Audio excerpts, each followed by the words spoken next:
quick video lang, no? Share ko sa inyo. Ito yung nakalagay sa sapatos ko. I got this from Sir Martin Ilagan, Forward Motion Performance. So, nilagay niya to dahil sa aking bike fit.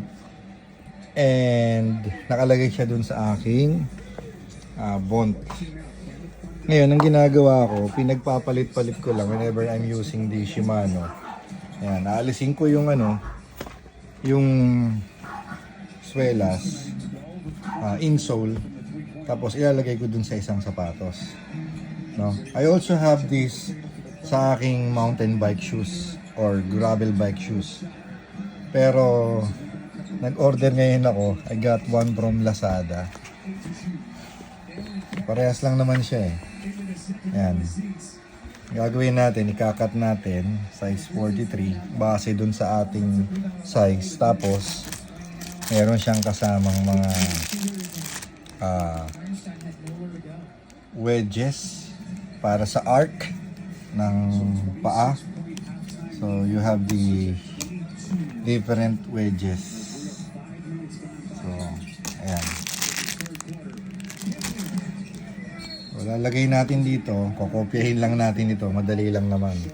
Then lalagyan din natin siya ng palaman gamit yung luma nating insole dun sa ating Shimano shoes. Base sa aking bike fit, yung arc na ilalagay natin is R3 for the right, number 3. Tapos yung left number 3. So marami namang kasama dun sa So we have the R1, R2, R5. Here's the R3.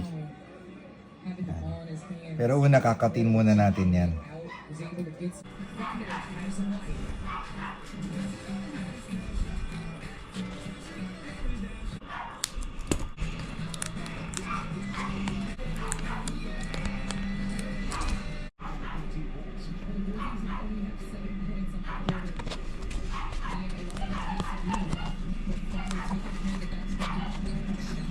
After malagay natin yung double adhesive, tinanggal natin yung wedge dito sa ating Shimano. Yun na lang nilagay natin, parang naka-curve na siya. And then lalagay natin yung R3, right number 3. Tapos kopyahin lang natin ito. So after ng second layer, sa third layer natin siya ilalagay. Madali lang naman eh.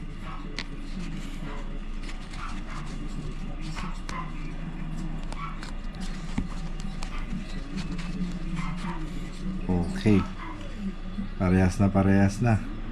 Gawin natin yun sa kabila.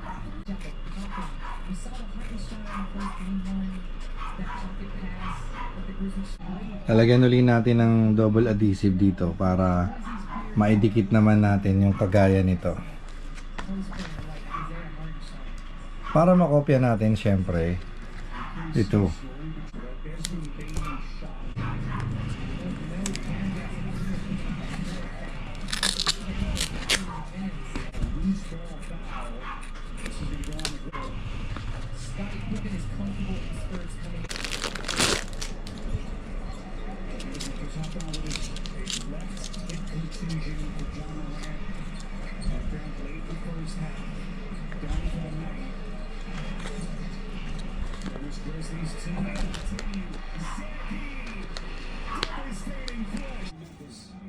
Balik ko na yung luma doon sa Bont shoes.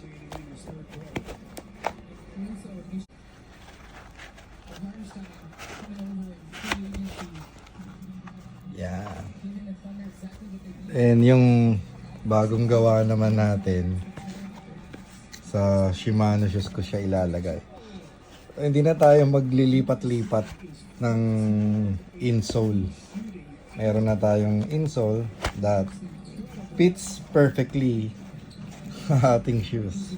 Lalagay ko na lang link yung kung saan ko nabili to sa Lazada. Okay. Yun. You have it. Yung nabili nating insole para sa ating sapatos.